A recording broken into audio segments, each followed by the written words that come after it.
जय श्री राधे दोस्तों, केपी की वाणी चैनल में आपका स्वागत है। माता रानी का आशीर्वाद पाने हेतु कमेंट में जय माता दी लिख सकते हैं। वहीं अगर आप महाकाल के भक्त हैं तो कमेंट में हर हर महादेव अवश्य लिखें। यकीन जानिए महादेव संग पार्वती की कृपा आप और आपके पूरे परिवार पर अवश्य बरसेंगे। दोस्तों, केपी की वाणी के चैनल का एक ही माध्यम है, वह माध्यम आपको मार्ग प्रशस्त कराना है। विवाह संबंध को लेकर जो भी जानकारी यहाँ पर दी जाती है वह पूर्ण रूपेण सत्य दी जाती है। ग्रह राशि परिवर्तन के आधार पर जिस प्रकार का फलादेश जातकों पर पड़ता है या उन्हें मिलता है उसकी ही जानकारी दी जाती है। चूंकि यह एक विवाह से संबंधित जो जानकारी प्रदान करने वाला चैनल है तो इस पर केवल और केवल विवाह संबंध की जानकारी दी जाती है। और जब ग्रह राशि परिवर्तन करते हैं तो 12 भाव में जिन भाव में वह प्रवेश करते हैं, उपस्थित होते हैं, विराजमान होते हैं, उस अनुसार से जातक को फल प्राप्त होता है। तो अगर आप विवाह संबंध के अलावा भी अन्य कोई जानकारी प्राप्त करना चाहते हैं 8521835670 पर संपर्क कर सकते हैं। वहीं अगर आप कोई सलाह अथवा परामर्श देना चाहते हैं तो अवश्य दें। कई ऐसे जातक हैं जिन्होंने कमेंट कर कहा है कि आप वीडियो को लंबा करते हैं, तो आपको बता दे बंधु कि महज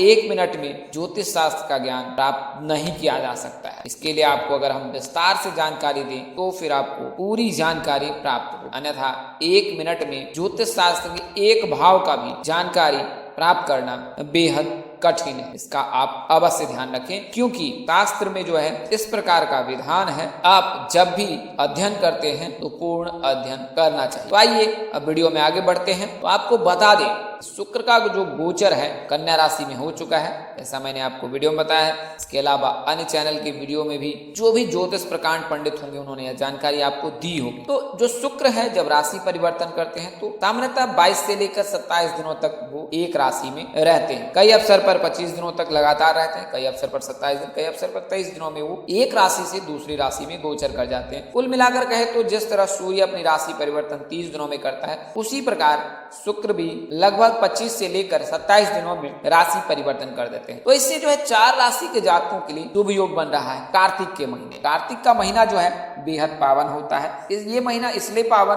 होता है क्योंकि इस महीने से ही शुभ कार्य किए जाते हैं। इस महीने में ही भगवान विष्णु क्षीर सागर में निद्रा अवस्था से जागृत होते और इसी महीने में तुलसी विवाह कार्यक्रम किया जाता है। तुलसी विवाह होता है और उसी दिन से फिर विवाह मुहूर्त का शंखनाद हो। हालांकि ग्रह तिथि कुछ इस प्रकार है इस वर्ष, इसके लिए 23 नवंबर को जो है देवउठनी एकादशी है, 24 नवंबर को जो है तुलसी विवाह पूजन है। तो इससे पूर्व में एक तिथि पर ही तुलसी विवाह और देवउठनी एकादशी हो जाती है। तो आज हम इसी वीडियो पर संदर्भ डालेंगे और पूरी जानकारी ज्ञात करने की कोशिश करेंगे। आइए उससे पहले मैं आपको बता दूं केपी की वाणी किस प्रकार की सेवा देती है। तो अगर आपकी शादी में अड़चने आ रही है, शादी तय होने के बाद टूट जा रही है, शादी में किसी न किसी वजह से व्यवधान आ रहा है, आप परेशान हैं, आपके घर वाले परेशान हैं, माता पिता परेशान हैं, आपके रिश्तेदार परेशान हैं, बात बनते बनते बिगड़ जा रही है, तो ऐसा क्यों हो रहा है? आपने कई प्रकार के ज्योतिष से सलाह ली है फिर भी आपको स्पष्ट जानकारी नहीं मिली, तो आप एक बार केपी की वाणी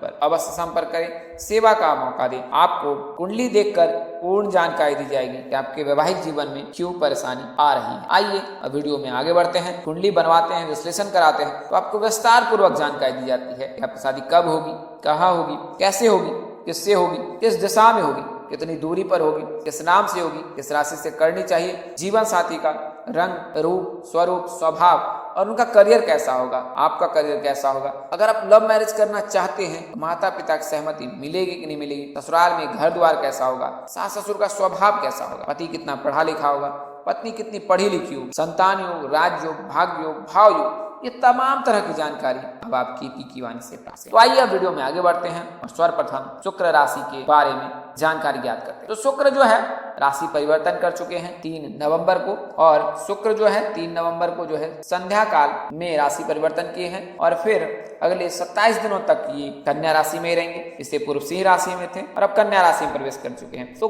अब से लेकर 30 नवंबर तक कन्या राशि में ही रहेंगे। तो इस दौरान कन्या राशि के जातकों के लिए शुभ फल मिल सकता है।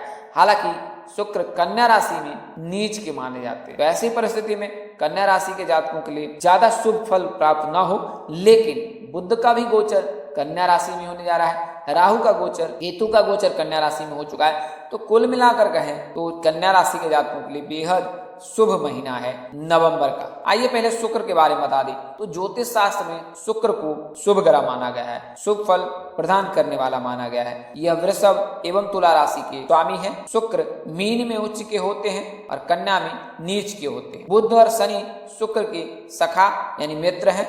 सूर्य व चंद्र इनके शत्रु हैं तथा बृहस्पति से इनका कोई लेना देना नहीं है, ना ही इनसे दोस्ती है और ना ही इनसे वैर है। ज्योतिष शास्त्र के अनुसार से शुक्र जो है प्यार, रोमांस, सुख, कामुकता, कलात्मक प्रतिभा, शरीर व भौतिक जीवन की गुणवत्ता, धन, आकर्षण, खुशी, प्रजनन, श्रेष्ठ गुण, ललित कला, संगीत, नृत्य, चित्रकला और मूर्ति कला का प्रतीक है। अगर कोई चित्रकार है तो यकीन जानिए कि उस पर शुक्र देव की कृपा है। अगर कोई मूर्तिकार है तो यकीन जानिए उस पर शुक्र की कृपा है। अगर कोई बेहतर डांसर है, अगर कोई बेहतर गायक है, अगर कोई बेहतर वाद्य यंत्र बजाने वाला है, अगर कोई बेहतर कवि है, तो ये सभी गुण जो है शुक्र की वजह से आता है। तो जिनकी कुंडली में शुक्र उच्च भाव में होता है उन लोगों पर शुक्रदेव की कृपा बरसती है और वो अपने जीवन में सुखों का आनंद लेते हैं। हालांकि शुक्र का अत्यधिक प्रभाव उन्हें वास्तविक मूल्यों के बजाय सुख में ज्यादा लिप्त करता है। जैसा मैंने आपको बताया कि अगर शुक्र ज्यादा मजबूत हो गया तो आप वास्तविक जीवन से कटकर सुख का आनंद लेने में ही लिप्त हो जाएंगे। 3 नक्षत्रों का स्वामी भरणी, पूर्वा फागनी और पूर्वाषाढ़ा, ये तीनों नक्षत्रों का ये स्वामी है। द्वितीय, तृतीय, सप्तम एवं द्वादश स्थान पर ये इनका प्रभाव प्रबल है, वहीं छठे एवं अष्टम पर इनका प्रभाव प्रबल नहीं है। मध्यम स्थान प्रथम, चतुर्थ, पंचम, नवम, दशम एवं एकादश है। इस स्थान पर मध्यम रहता है इनका प्रभाव, लेकिन द्वितीय, तृतीय, सप्तम एवं द्वादश पर का प्रभाव प्रबल होता है। अगर किसी जातक के जन्म साथी के भाव में अगर शुक्र बैठा है तो उसको बेहद प्यार करने वाला, बहुत सुख सुविधाओं देने वाला जीवन साथी मिलता है। शुक्र जीवन संगनी, प्रेम, विवाह, विलासिता, समृद्धि, सुख, कला, नृत्य, संगीत, अभिनय, जुनून और काम का प्रतीक है। शुक्र के संयोग से ही लोगों को इंद्रियों पर संयम मिलता है, नाम व ख्याति पाने के लिए वो योग्य बनता है। शुक्र के दुष्प्रभाव से त्वचा, नेत्रों, यौन संबंधित समस्याएं, अपच, कील मुहासे और क्षुधा की हानि और त्वचा पर कई प्रकार की परेशानी आती है। शुक्र की महादशा लगभग 20 वर्षों तक रहती है और इन ग्रहों में सबसे ज्यादा महादशा सबसे ज्यादा शुक्र की रहती है। इस दशा में जातक की जन्म कुंडली में शुक्र सही स्थान होने पर धन, सौभाग्य और विलासिता को प्राप्त कर। कुंडली में शुक्र अधिकतर लाभदायक होता है। ज्येष्ठ महीना जो होता है हिंदी कैलेंडर के अनुसार उसका यह स्वामी है, कुबेर के रक्षक है। शुक्र के प्रभु वस्तुओं में श्वेत वर्ण, धातुओं में रजत एवं रत्नों में हीरा है। अगर आप हीरा धारण करते हैं तो शुक्र मजबूत होगा। अगर आप सफेद वस्त्र पहनते हैं तो शुक्र मजबूत होगा। अगर आप चांदी पहनते हैं शुक्र मजबूत होगा। अगर आप लड़के हैं तो लड़कों के शादी के कारक शुक्र होते हैं, स्त्री सुख के कारक शुक्र होते हैं। अगर शुक्र मजबूत है तो स्त्री सुख अवश्य प्राप्त होगा, शीघ्र शादी भी होगी। इसके अलावा अगर शुक्र कमजोर है तो आप शुक्रवार के दिन संध्या काल में श्रृंगार की वस्तु में अपने आसपास के जो अविवाहित युवती हैं उन्हें प्रदान करें। अगर वह स्वीकार ना करें तो फिर आप स्थानीय यानी निकटतम दुर्गा मंदिर जाकर माँ जगत जननी जगदम्बा के चरण कमलों में वो श्रृंगार की वस्तु में अवश्य ही भेंट कर दें। तो इससे जो है वो आपका शुक्र मजबूत हो जाएगा और आपके विवाह के योग बनने लगेंगे। आइए मैं आपको उन 4 राशियों की जानकारी देता हूँ। तो प्रथम राशि कन्या है। कन्या राशि में तो नीच के होते हैं, लेकिन शुक्र के अलावा जो है केतु का गोचर हो रहा है, बुध का गोचर हो रहा है, उससे कन्या राशि के जातकों को शुभ फल प्राप्त होगा। तो कन्या राशि के जातकों के लिए शुभ फल है।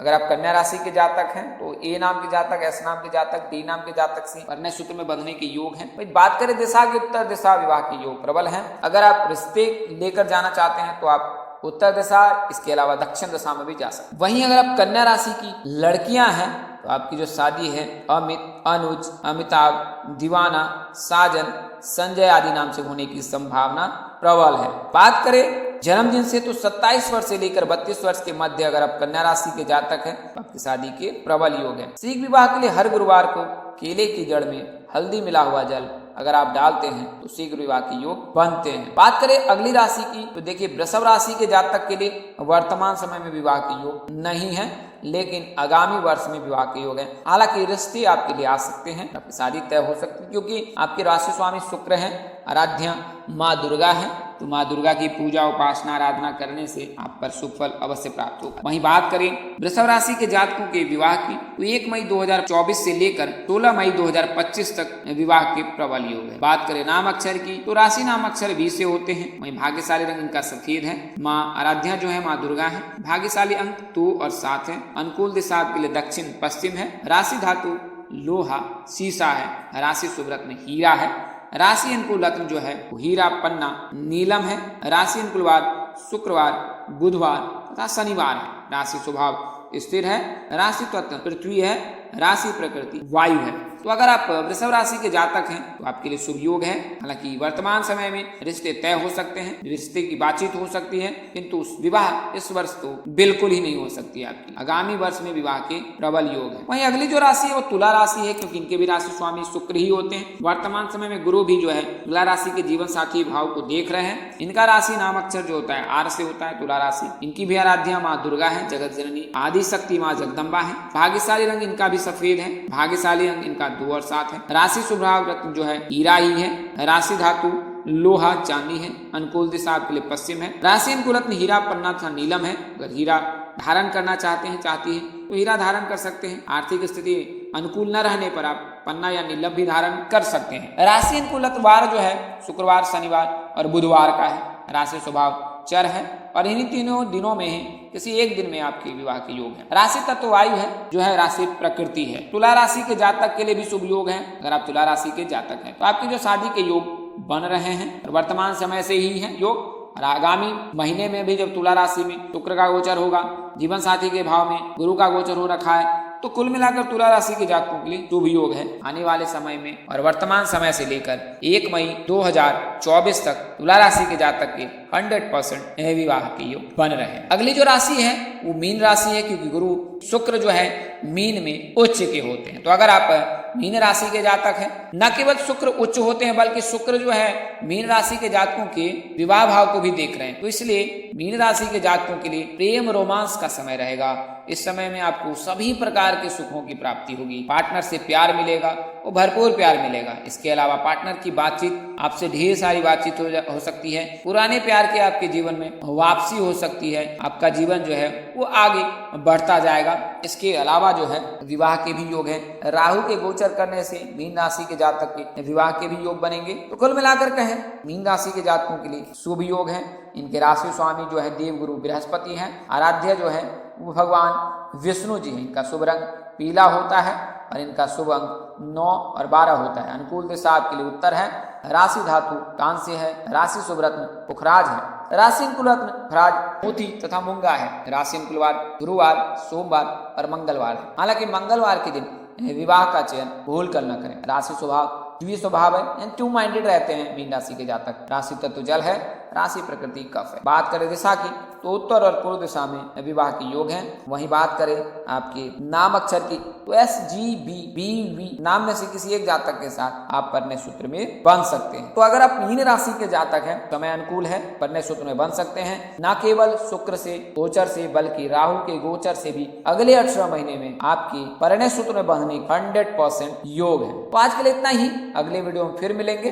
तब तक के लिए मुझे इजाजत दें। आप जहां रहें मस्त रहें, स्वस्थ रहें, व्यस्त रहें। माता रानी की असीम कृपा आप पर और आपके पूरे परिवार पर बरसते रहे। आप जहां रहें स्वस्थ रहें, मस्त रहें, व्यस्त रहें। परमपिता परमेश्वर आपको सद्बुद्धि, सत्मार्ग और आगे बढ़ने की शक्ति दे। नमस्कार। जय श्री राम दोस्तों। जय श्री कृष्णा। जय माता दी। जय वाहिगुरु।